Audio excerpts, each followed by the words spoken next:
नमस्कार दोस्तों, इस वीडियो में हम BA fifth semester political science के सेकंड पेपर पब्लिक एडमिनिस्ट्रेशन के यूनिट सेकंड से कुछ संबंधित बहुविकल्पीय हस्तलिखित प्रश्नों का अवलोकन करेंगे। यह वीडियो आगामी परीक्षा में शामिल होने वाले राजनीति शास्त्र के विद्यार्थियों हेतु अति उपयोगी सिद्ध होगा, अतः इस वीडियो को पूरा अवश्य देखें।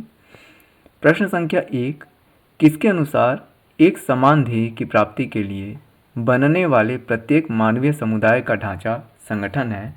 तो यह कथन जी.डी. मुने महोदय का है। प्रश्न संख्या 2, संगठन सत्ता का औपचारिक ढांचा है जिसके द्वारा किसी निर्धारित लक्ष्य की प्राप्ति के लिए कार्यों को विभाजित तथा निर्धारित किया जाता है। यह कथन किसका है? यह कथन लूथर गुलिक महोदय का है।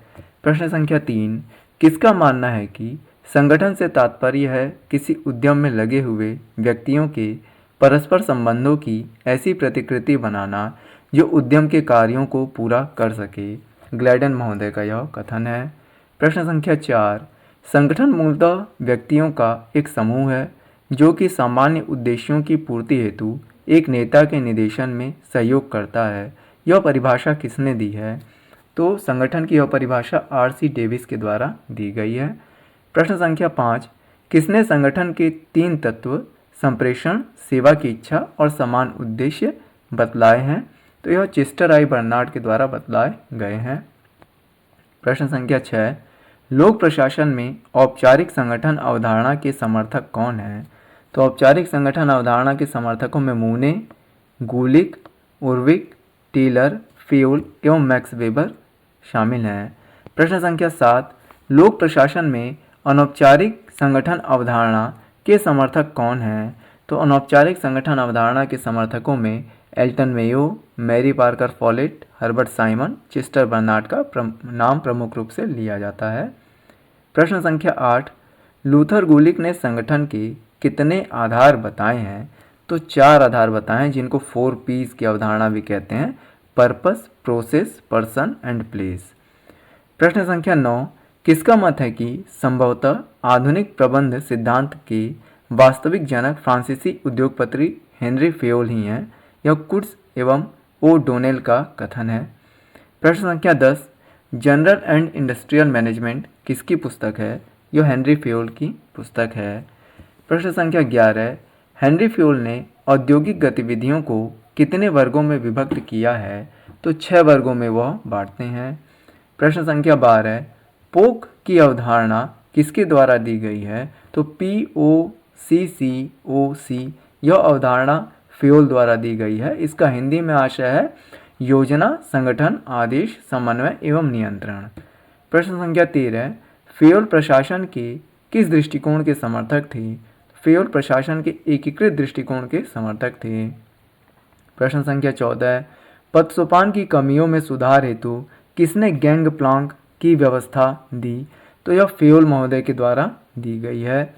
प्रश्न संख्या 15, फेयोल द्वारा संगठन के कितने सिद्धांत दिए गए हैं? तो फेयोल संगठन के 14 सिद्धांत देते हैं। प्रश्न संख्या 16, संगठन के शास्त्रीय विचारकों की श्रेणी में किन्हें शामिल किया जाता है? तो शास्त्रीय विचारकों की श्रेणी में हेनरी फेयोल, लूथर गुलिक, उर्विक, मिस फॉले, मूने ये सभी शामिल हैं। प्रश्न संख्या 17, किसने लूथर गुलिक को लोक प्रशासन का डीन कहा है? यह ब्रायन आर फ्राई के द्वारा कहा गया है। प्रश्न संख्या 18, papers on the science of administration जो कि 1937 में प्रकाशित होती है के लेखक कौन है? तो गुलिक एवं उर्विक इस पुस्तक के लेखक हैं।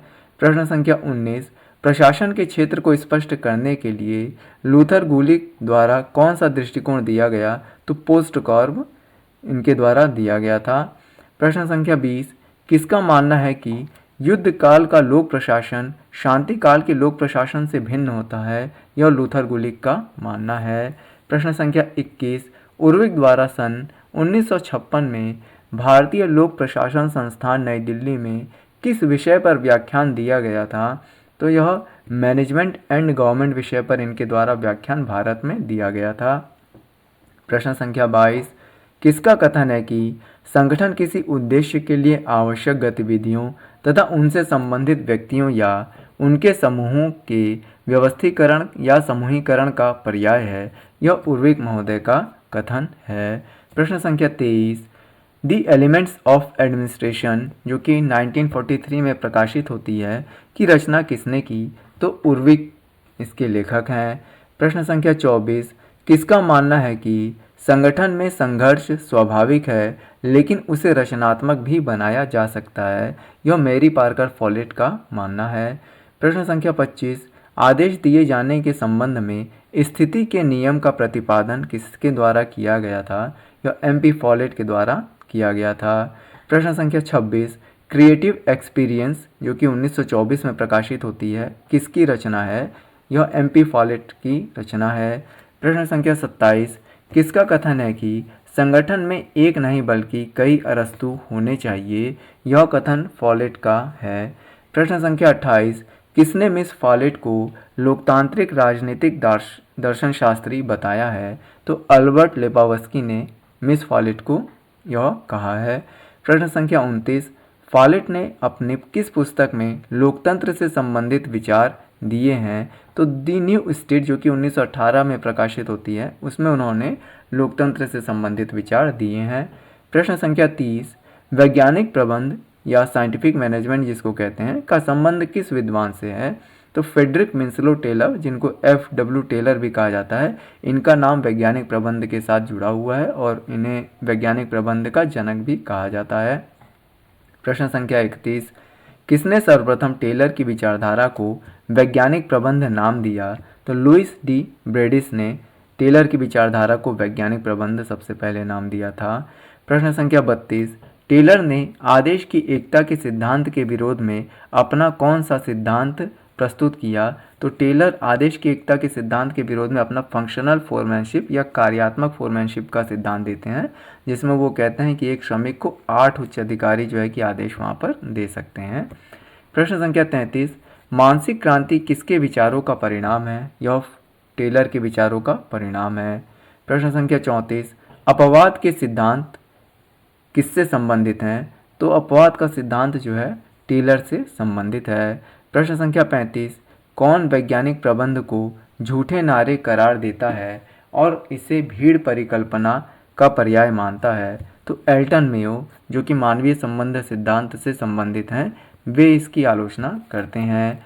प्रश्न संख्या 36, टेलर की पुस्तक the principles of scientific management कब प्रकाशित हुई थी? यह 1911 में प्रकाशित हुई थी। प्रश्न संख्या 37, नौकरशाही ब्यूरोक्रेसी जो शब्द है का प्रथम प्रयोग सन 1745 में किसके द्वारा किया गया था? तो फ्रांसीसी अर्थशास्त्री विंसेंट डी गोर्ने के द्वारा इस शब्द का सर्वप्रथम प्रयोग किया गया था। प्रश्न संख्या 38, किसने नौकरशाही को एक कुशल संगठन के रूप में रेखांकित किया? तो मैक्स वेबर नौकरशाही की प्रशंसा करते हैं और नौकरशाही के संबंध में अपने विचार देते हैं। प्रश्न संख्या 39, मैक्स वेबर ने प्राधिकार या सत्ता को कितने भागों में बांटा है? तो 3 भागों में वे बांटते हैं, पारंपरिक सत्ता, करिश्माई सत्ता और वैध विवेकीय सत्ता। प्रश्न संख्या 40, टेलर के वैज्ञानिक प्रबंध की कटु आलोचना में किसने मानवीय संबंध उपागम दिया? तो जॉर्ज एल्टन मेयो के द्वारा यह दिया गया था। प्रश्न संख्या 41, हार्थोन प्रयोग का संबंध किस विद्वान से है? यह एल्टन मेयो से है। प्रश्न संख्या 42, मेयो ने अपने अध्ययन द्वारा किस प्रकार के संगठन की अवधारणा को स्वीकार किया? तो अनौपचारिक संगठन की अवधारणा को मेयो ने स्वीकार किया। प्रश्न संख्या 43, लोक प्रशासन में हर्बर्ट साइमन का नाम किस सिद्धांत से जुड़ा हुआ है? तो हर्बर्ट साइमन का नाम लोक प्रशासन में निर्णय निर्माण सिद्धांत से जुड़ा हुआ है। प्रश्न संख्या 44, एडमिनिस्ट्रेटिव बिहेवियर किसकी रचना है? यह हर्बर्ट साइमन की रचना है। प्रश्न संख्या 45, निर्णयन को हम पूर्व विचारों में से निकाले गए निष्कर्ष मान सकते हैं। यह निष्कर्ष बड़े निर्णयों के लिए पूर्व विचार बन जाते हैं। यह किसकी परिभाषा है? यह हर्बर्ट साइमन महोदय की परिभाषा है। प्रश्न संख्या 46, हर्बर्ट साइमन ने निर्णयन के कितने चरण बताए हैं? तो वह कुल 3 चरण बताते हैं, बौद्धिक क्रिया, प्रारूप क्रिया या डिज़ाइन एक्टिविटी और चयन क्रिया, चॉइस एक्टिविटी। प्रश्न संख्या 47, किसने निर्णय को कार्यक्रमिक एवं अकार्यक्रमिक में बांटा है? प्रोग्राम्ड एंड नॉन प्रोग्राम्ड में बांटा है, यह हर्बर्ट साइमन ने किया है। प्रश्न संख्या 48, सीमित विवेकशीलता, बाउंडेड रैशनैलिटी या सीमित तार्किकता भी कहीं कहीं देता है कि अवधारणा का प्रतिपादन किसने किया? हर्बर्ट साइमन ने किया था। प्रश्न संख्या 49, हर्बर्ट साइमन को 1978 में किस क्षेत्र का नोबेल पुरस्कार प्राप्त हुआ था? तो आर्थिक क्षेत्र का नोबेल पुरस्कार प्राप्त उन्हें होता है। प्रश्न संख्या 50, किसका कथन है कि प्रबंधक जो कुछ भी करता है निर्णयों के द्वारा ही करता है? यह पीटर ड्रकर महोदय का कथन है। प्रश्न संख्या 51, किसके अनुसार निर्णयन विभिन्न विकल्पों के चुनाव की एक सरलतम विधि है? यह रे ए किलियंस महोदय का कथन है। प्रश्न संख्या 52, किसके अनुसार प्रत्येक निर्णय अनेक तथ्यों और एक या अनेक मूल्य वक्तव्यों का परिणाम होता है?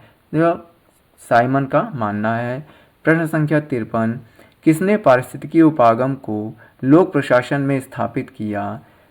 फ्रेड डब्ल्यू रिंग्स ने पारिस्थितिकी उपागम को लोक प्रशासन में स्थापित किया। प्रश्न संख्या 54, रिंग्स ने किन देशों के अध्ययनों के आधार पर यह सिद्ध किया कि पर्यावरणीय परिस्थितियां प्रशासन को प्रभावित करती हैं? थाईलैंड एवं फिलीपींस के अध्ययन के आधार पर उन्होंने यह किया।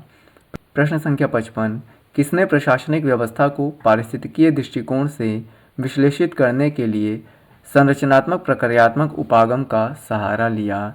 यह रिंग्स ने लिया था। प्रश्न संख्या 56, रिंग्स ने सर्वप्रथम 1956 में अपने किस प्रतिमान में स्ट्रक्चरल फंक्शनल अप्रोच या संरचनात्मक प्रक्रियात्मक उपागम का प्रयोग किया था? तो कृषका औद्योगिका मॉडल में उन्होंने इसका प्रयोग किया था।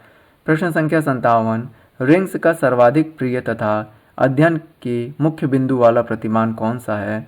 संपर्श्वीय समाज या प्रिज्मेटिक सोसाइटी का वे अध्ययन करते हैं मूल रूप से।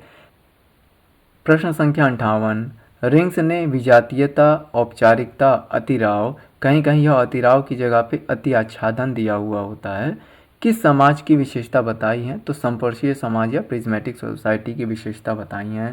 प्रश्न संख्या 59, रिंग्स ने संपर्शीय समाजों की आर्थिक उपव्यवस्था को किसकी संज्ञा दी है? तो बाजार कैंटीन मॉडल की संज्ञा दी है। प्रश्न संख्या 60, संपर्शीय समाजों की प्रशासनिक उपव्यवस्था को रिंग्स ने किस रूप में वर्णित किया है? साला मॉडल के रूप में वर्णित किया है। प्रश्न संख्या 61, साला किस भाषा का शब्द है? तो साला स्पेनिश भाषा का शब्द है। प्रश्न संख्या 62, रिंग्स किस राज्य को छाया राज्य की श्रेणी में रखता है? तो ताइवान को उसने छाया राज्य की श्रेणी में रखा हुआ है। प्रश्न संख्या 63, संपर्शीय समाजों में बनने वाले ऐसे समूह जो संगठन के संस्थात्मक तरीकों का प्रयोग करते हैं किंतु उनमें पारंपरिक ढंग से बिखरे हुए संकीर्ण या सांप्रदायिक ध्येय बने रहते हैं के लिए रिंग्स किस शब्द का प्रयोग करता है? तो क्लेक्ट शब्द का जो है कि वह प्रयोग वहाँ पर करता है। प्रश्न संख्या 64, रिंग्स ने अमेरिकी नौकरशाही को क्या नाम दिया है? तो अमेरिकी नौकरशाही को वह हाइब्रिड ब्यूरोक्रेसी या संकर नौकरशाही कहते हैं। इस प्रकार से यह वीडियो यहाँ पर समाप्त होता है।